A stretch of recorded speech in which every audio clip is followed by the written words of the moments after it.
média mbokk yi salaamaaleykum dalee nag jàmm ci jotaayu xibaar yi li ci gën a fës te ñu nam ko jukki jàppaleen ne limuk jàmbaar yi nga xam ne nag ñoom ñoo des ca xare wa jamono yi nag jóge na ñaar dem ñett xam ngeen ne ñu ni mel ñu ngi doon xeex lépp lu ñeel wàllu trafic illicite de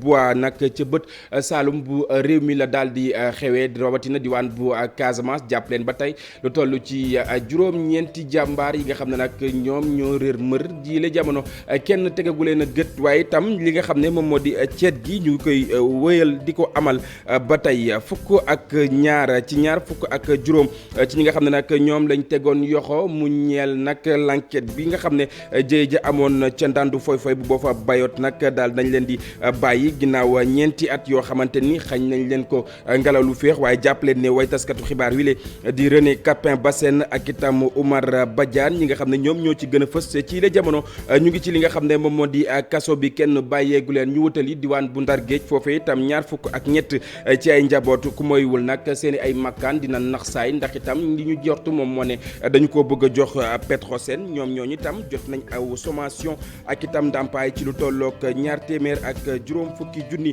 ci ay koppar yoo xamante ni moom lañ leen jox ngir rek ñu daal di fay jóge ci la jamono daañu leen tegtal ay kaddu ki nga xam ne moom moo di Saliou Diop ma yoroon seen ak kaddu bokk na ci lu ñuy artu mu di gouvernement bu Sénégal dik ak ñoom ci ak ndimbal ci la jotaayu xibaar daañu wëyal fa nga xam ne moom moo di ca Yaoundé diwaan bu Cameroun mu ñeel quart de finale wi xam ngeen ne niki ëllëg réew bu Sénégal dina jano ak itam Guinée équatoriale bu 19h GMT jotee xam ngeen ne yebal nañu fa suñu ay ndaw Mamadou Ndiaye Amet Niang daañu dem fekk leen fa ñu daal di ñuy wax ci la jamono yooyu la xibaar nan la fa daal di ruusee mbokki lu ni mel buñ ci noppee daañu ci toftal li xët yu njëkk yéenekaay yi xëyee niki tey ji daal di koy fësal léegi ma dikk ñu faram fàccee.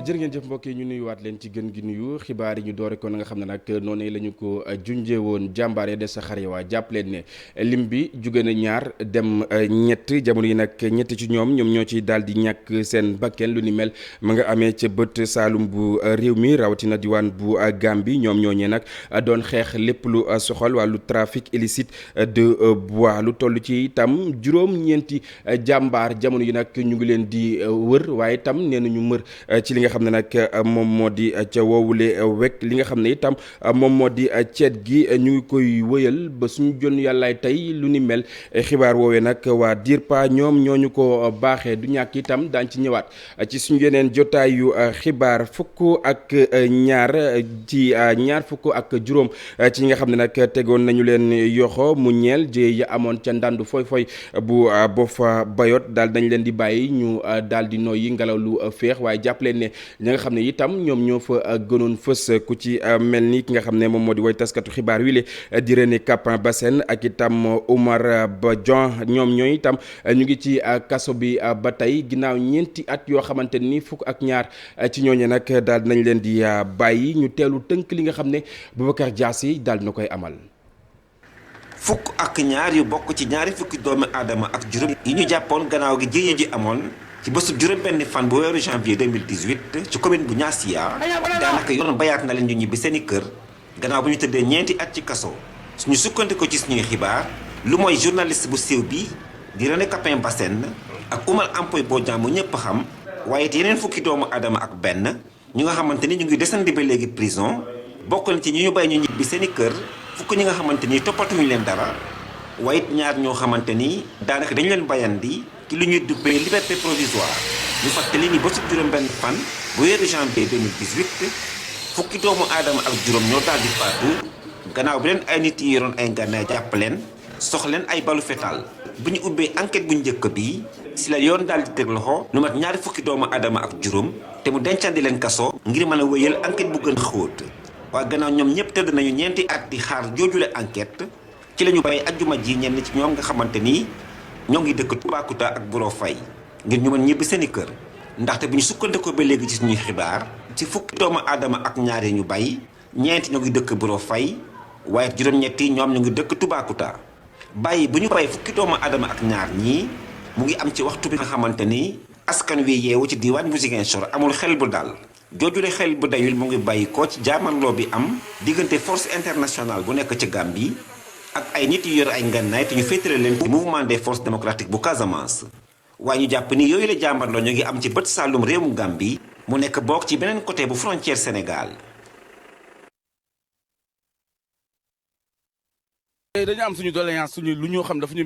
leen lu toll ci ñaar fukk ak ñett ci ak njaboot ku moywul seeni ay makkaan dina naxsaay ndax itam la ñu njortu mu di Petrosen daal dinay laale ca wàllu woowee naka noonu itam aw sommation woo xamante ni daal dinañ koy jot ak itam lu toll ci ñaar téeméer ak juróom fukki junni ci suñu ay koppar yoo xamante ni moom lañu leen jox ngir rek ñu daal di abale ca woowule quartier di Njolofeen ki nga xam ne moom moo di Saliou Diop moom mooy yor seeni ay kaddu ci jamono bëgg na gouvernement bu Sénégal dikk ak ñoom ci ak ndimbal ñu teewlu ay kàddoom ci micro Ousseynou Diop.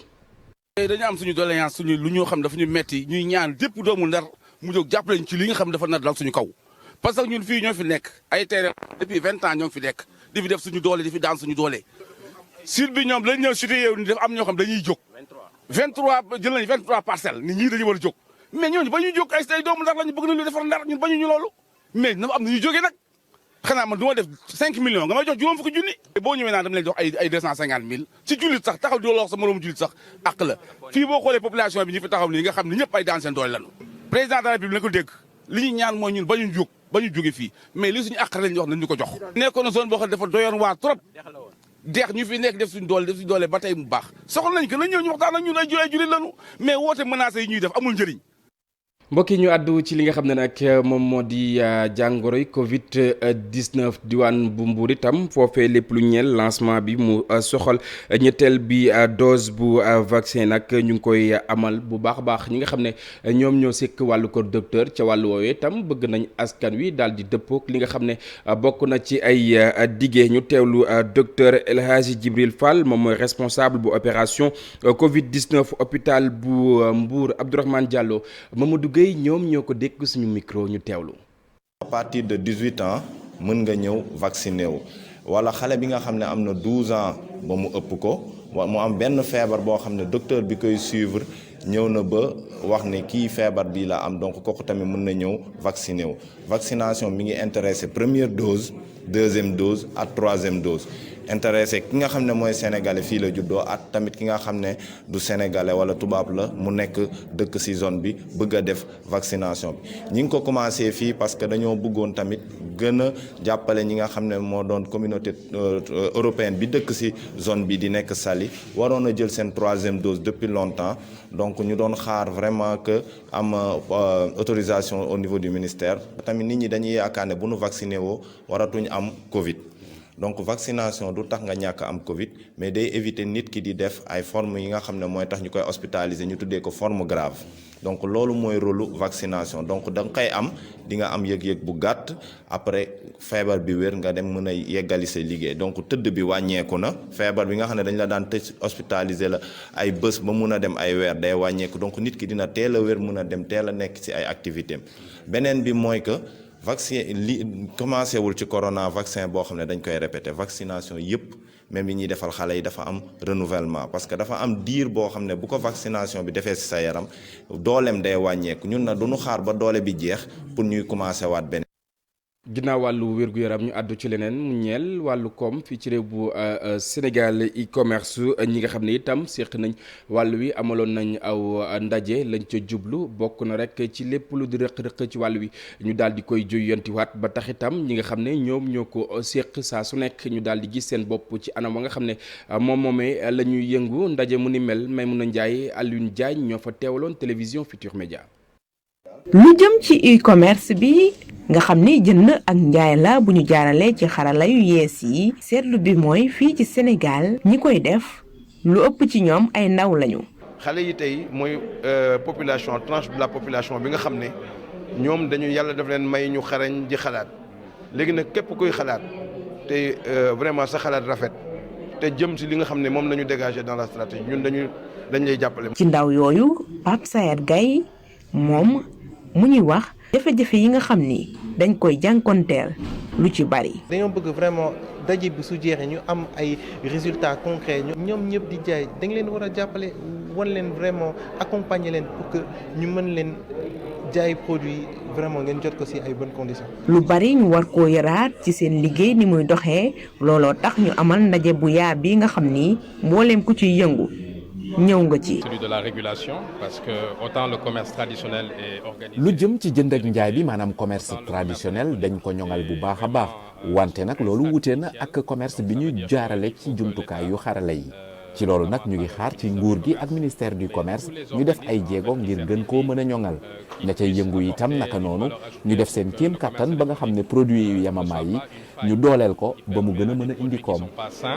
à des produits qui sont pas adaptés de pouvoir être sur le marché. ñii di yëngatu ci li ñu duppee e-commerce nee nañu bëgg nañu nag defaraat seen liggéey bi ba mu gën a mucc ayib liggéey boobu bëgg nañ ci ànd ak direction bi nga xam ni moom la ñu dénk technologie de l'information et de la communication.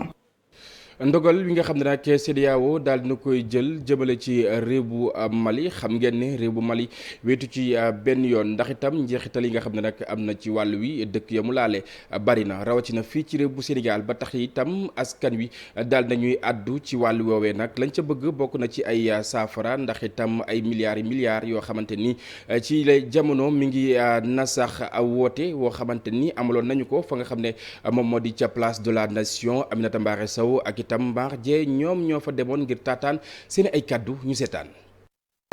ku ci nekk tey am nga mbokk bu nekk Mali comme maliens yi foofu nu ñu amee mbokk yu nekk Sénégal ay peuple yoo xam te ne dañuy demalante boo demee au niveau du port de Dakar dañ fay fekk ay maliens yu ñu di seen marchandise di jaay seen marchandise di jaar fii Sénégal di dem Mali donc sur le plan économique ça a un impact. ay 900 camions yu taxaw frontière nga xam ne mënul dem mënuñu dikk. ñu ngi taxaw ak marchandise yi chauffeur yaa ngi sonn ñëpp a ngi ci sonn marchandise yi sous douane li ñu nekk. milliards yi ngay dégg douane di ko jox Sénégal yëpp mu ngi jógee ci port bi cimenterie yi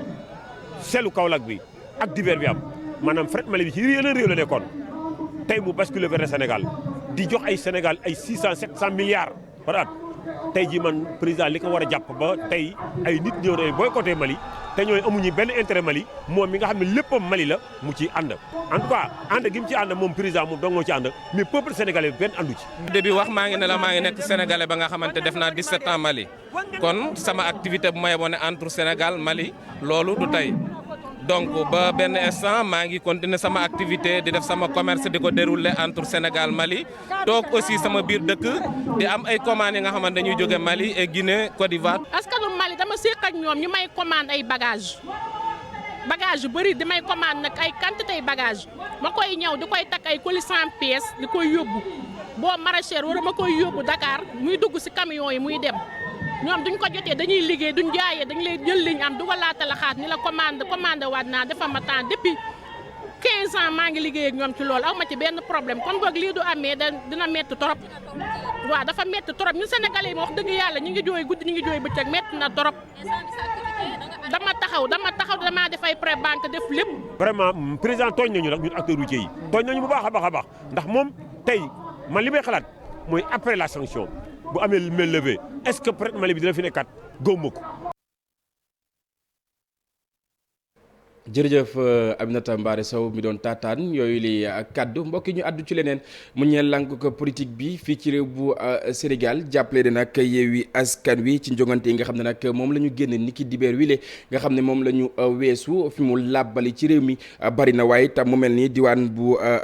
Thiès moom docteur Babacar Diop bu Yewwi Askan Wi moom moo nekk maire bu ville ba ki nga xam ne nag moom moo di Birame Souleye Diop maire bu Thiès Nord Mamadou jiite bu Yewwi itam moom moo daal di fas yéene jiite commune ouest ba mu mel ni nag lu ni mel duñ rek lu xarañteef la wala bokk lu askan wi mën a teg gët la rawatina diwaan bu Thiès ñu dem fekk fa suñu ay ndaw Ousseynou Diop wala Cheikh Anta ak Seylatir ci reportage. lu wér la Yewwi Askan Wi jamono yi fii ci diwaanu Thiès gagné na élection yi tànneefu njiitu bopp moomeel yi lenn rek moo leen rëcc muy département bi nga xamante ne waa Benno Bokk Yaakaar Pape Siré Dia nekk ci bopp bi ñoom ñoo ko gagné ci mairie ville bi Yewwi Askan Wi am na 18 327 voix Benno Bokk Yaakaar topp ci am 15 947 voix ànd Siggil Thiès topp ci Thiès Est Yewwi Askan Wi am 7 468 voix Benno Bokk Yaakaar 6 997 voix topp ci coalition ànd Siggil Thiès am 6 647 voix ci Ouest Yewwi Askan Wi am 3 998 voix République des Valeurs bu Thierno Alassane Sall jël ñaareelu place bi am 3 652 voix topp ci Benno Bokk Yaakaar am 3 526 voix ànd Siggil Thiès 1266 voix ci commune bu Nord Yewwi Askan Wi am 5 730 voix Benno Bokk Yaakaar am 5 099 voix République des Valeurs bu Thierno Alassane Sall am 2797 voix ci département bu Thiès nag Benno Bokk Yaakaar moom moo jiitu am 70 811 voix topp ci Yewwi Askan Wi am 69 199 voix Wallu Sénégal jël ñetteelu place bi am 36 765 voix ñu gis ne résultat yi nag firndeel ne Thiès am na beneen taxawaay ci wàllu politique ay responsable coalition citoyenne ànd Siggil Thiès Abdoulaye Dieye jiite ko ñoom it taxaw ci kanamu taskatu xibaar yi di bëri na ñoom nemmeeku nañ ay rëq-rëq yu bari yu jëm ci wàllu élection yi tey jii Thiès fu ñu tuddee yenn coalition yi am doole yi fii ci Thiès daañu ci boole seen coalition. jërëjëf Cheikh Anta Diop dañuy desandi ba tey ca diwaan bu Thiès département bu boobee nag Mamadou Thiaw moom moo nekk maire bu Tassette candidat bu Benno Bokk Yaakaar ci aw meeting jaajëfal na bu baax a baax képp koo xamante ni itam jàppaloon nga ko tànk naka noonu itam njiit bu réew bu Sénégal moom président Macky Sall dañuy teewlu ay kàdduk Mamadou Thiaw ci micro Cheikh Anta ba tey. bi ñu ñëwee ku nekk xam na liñ fekkoon ndox maa ngi woon na lool. courant amuloon ñaari dëkk ñetti dëkk yoon yi amuloon liggéey amul loolu moo waral ci benn mandat ñu def fi liñ fi def lépp beneen bi topp bëgg nañ fi def un centre de santé fii ci commune bi ba nga xamante ni poste de santé yi dañuy yokk case de santé yi bu ñuy yokkee case de santé yi koo xamante ni case de santé bi affaire bi dépassé na ko mu dem ci poste de santé bu gënee compliqué nag mu dem ci hôpital donc ni ñu defaree jënd matériel échographique tey ñu daan dem Thiès di paas di fay 8000 tey ñu réglé ko ba nit ñi di fay 5000 noonu lañ bëggee def fii benn hôpital boo xamante ni kenn du demati hôpital régional kenn du demati Thiès fii la ñëpp di fajoo. Tassette mérite na ko jàppale président Macky Sall 2012 ba léegi ci combat yëpp. bu fi taxaw Tassette kenn féetewu ko kanam donc moo tax bu soobee yàlla fii dinañ fi def hôpital boo xamante ni kenn du demati Thiès wala Mbour fii la ñëpp di fajoo incha allah. gërëmal ma Thiaw santal ma ko su président di wut benn nit kese bu fidèle bu ko gëm nee na su yamee ci yow mën naa wàññeeku su Macky Sall joxoñ boobu ngay topp te Macky Sall moo joxoñ Siré Dia pour le conseil départemental ba ñu rawee waat leen 1000 voix wala Siré Dia jaaru fi doo ko jàppale yow xooloo Siré Dia Macky Sall nga xool ci jëmm. ñu tëj wàllu woowee diwaan bu Thiès utali beneen ab diwaan bi la yoon dañuy dem fa nga xam ne nag moom moo di ca diwaan bu Nioro Jim Momad Ba làbbali na fa bu baax a baax ba noppi itam daal di jël li nga xam ne moom moo di raw gàddu gi ci ay kàddoom na mu gisee bokk na rek ci programme bi nga xam ne nag moom la fas yéene jëmmal ak askan wi bokk na rek ci li nga xam ne moom moo tax ñu daal di koy tabbu la mu ci toftal itam bokk na ci Nioro dina ko rek daal di industrialiser Mamadou Fall ak itam Amadou Ba sekk nañ ak moom waxtaan ñu seetaan.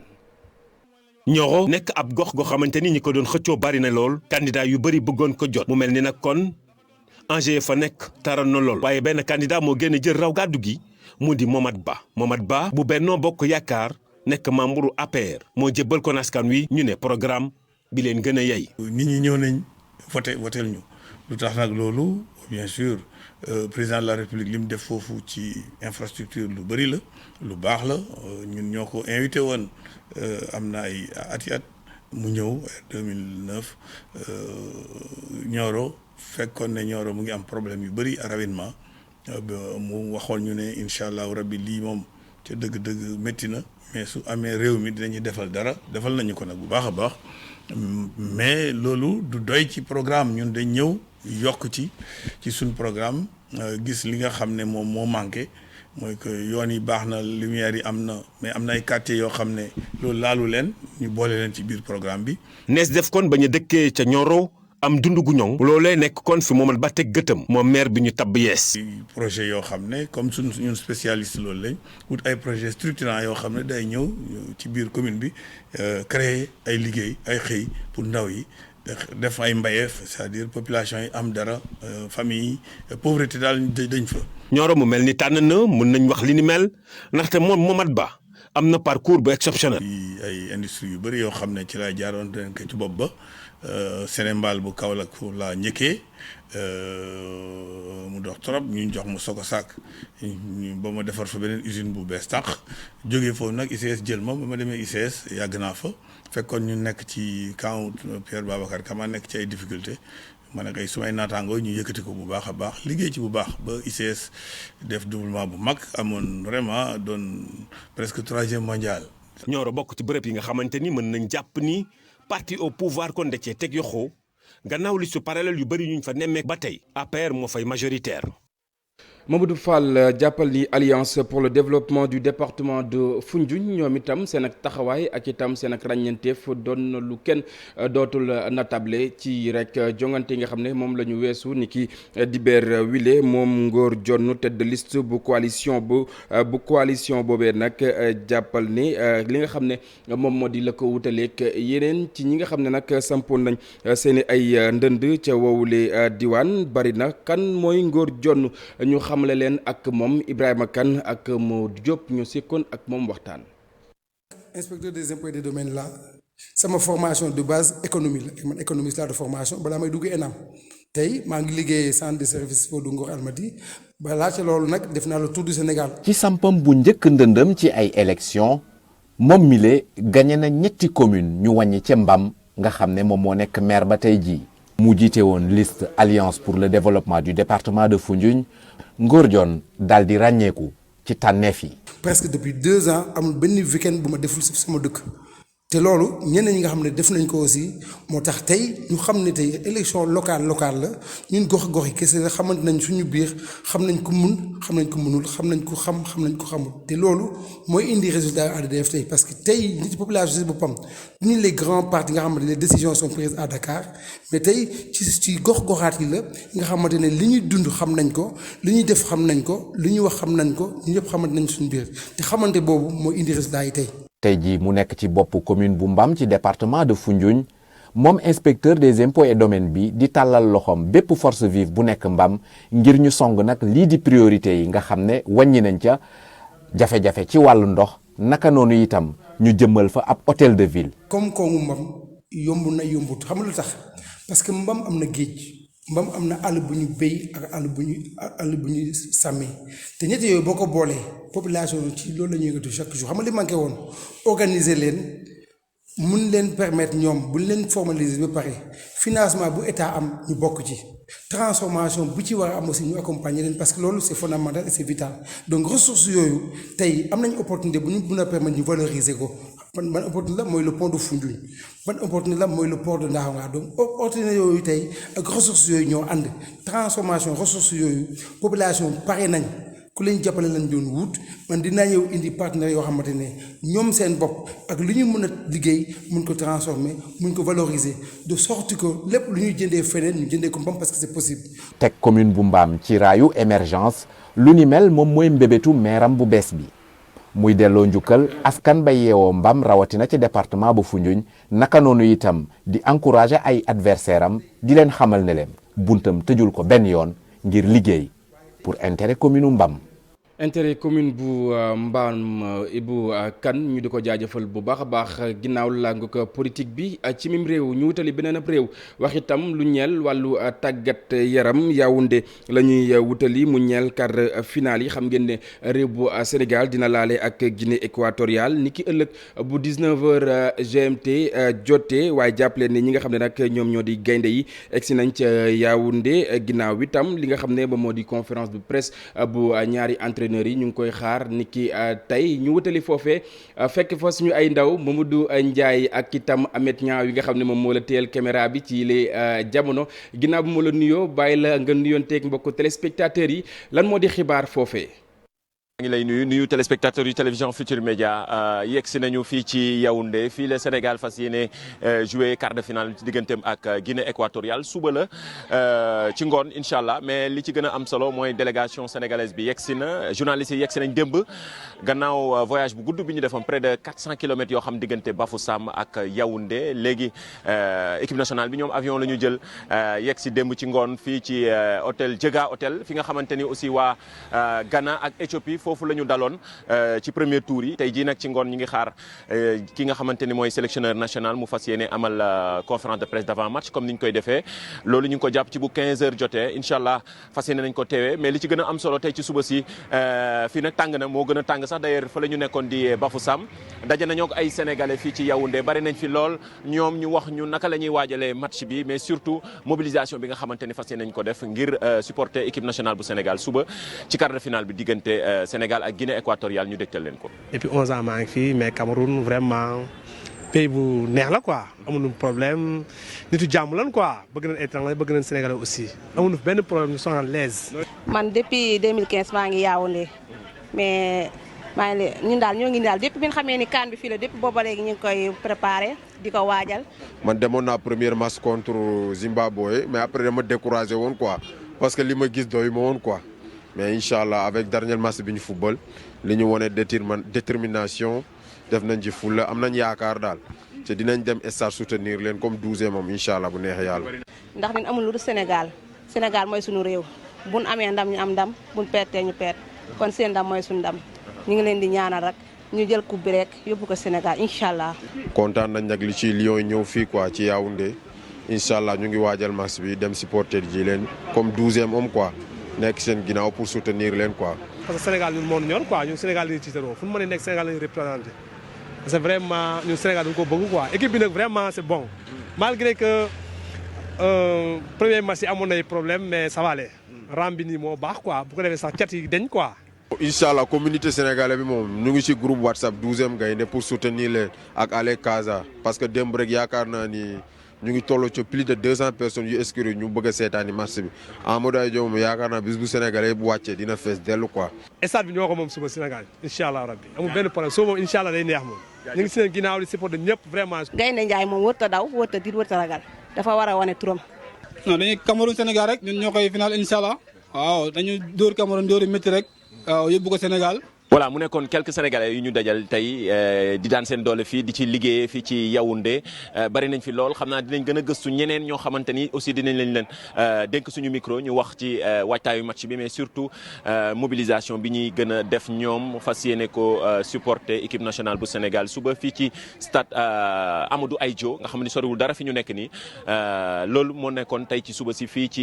Yaoundé ambiance bi nga xamante ni merci beaucoup gis nga kii nii sénégalais la moom fi boutique la fi yor mu ñuy xëy suba may ñu boisson ñu seral suñu xol ndax xaw na dëkk bi dafa xaw a tàng 34 degré jàpp 30 dañuy dem rek naan suñuy boisson toog tuuti xaar 15 heures jot ñu dem fële ci stade Amadou Ay Diop fekkee ji fa lii di conférence de presse d'avant match bi nga xamante ni sélectionneurs yi ñoo koy def ci diggante Aliou Cissé ak kii di sélectionneur bu Guinée équatoriale ñu wax ñu naka la ñuy waajalee match bi ci kanam dinañ leen toppal xibaar yooyu ci fii ak ci ngoon ci kanam ñu ñëw ci daal di koy gën a yaatal jaajëfal la. jërëjëf Mamadou boo waxul wàllu lekk yaa ngi wax wàllu naan njaay rek nga mën a sant ñu di ko jaajëfal bu baax a baax di rafetlu liggéey yi nga xam ne itam ma ngi koy def ca diwaan bu Cameroun mbokk yi ñu addu itam ci leneen ana lan la xëcc njëkk yenn kaay yi xëy fësal ni ki tey jii ci gaaw bi ñu ànd ci ak Serigne Saliou Seck.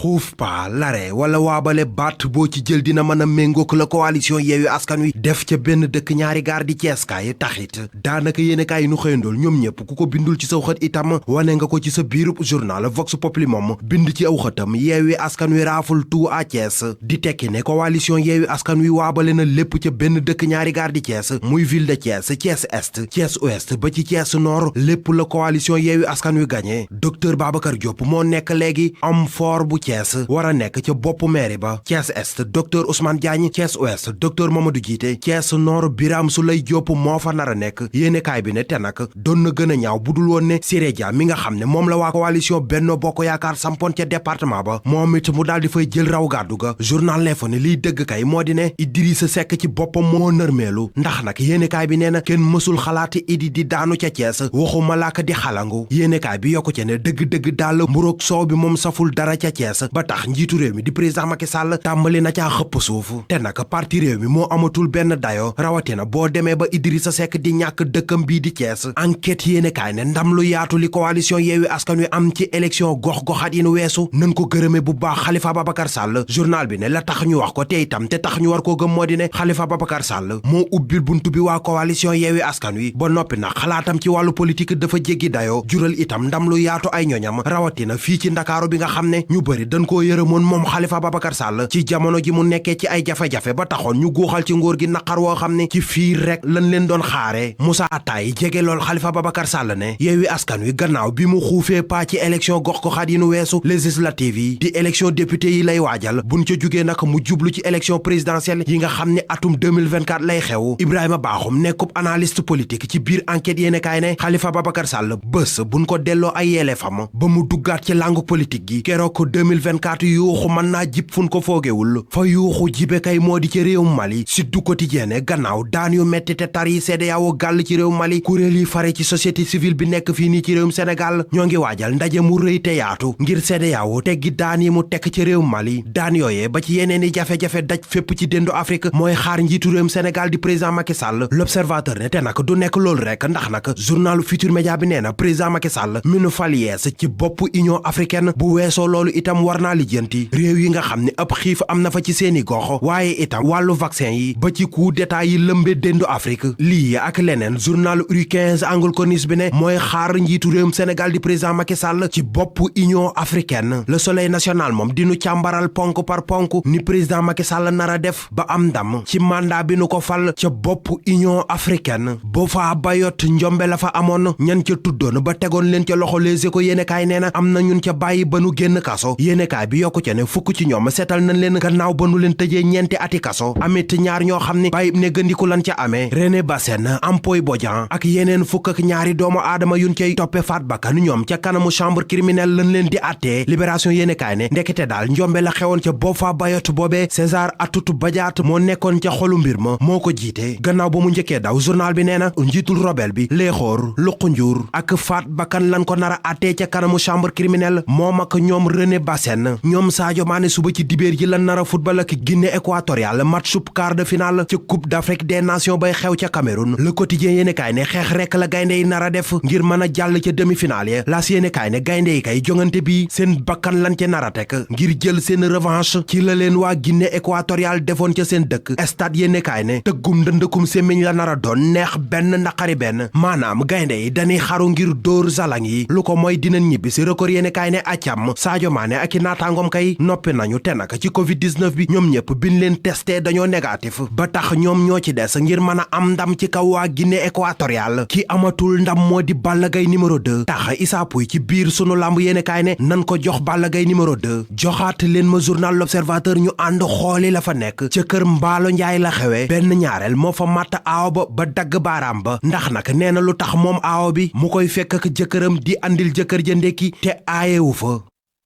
jërëjëf sëriñ bi ñu di ko jaajëfal bu baax a baax mbokk yéen itam ñu jaajëfal leen fii la ñuy jaar daal di buural jotaay wi dig daje incha allah 19h30 dinaa fi teewaat jukki leen xibaar yi ci kàllaamay Kocc lu mooy loolee itam di seen di way ak programme télévision Futur Média jaa ngeen jëf mbokk yi ñu yendu jaam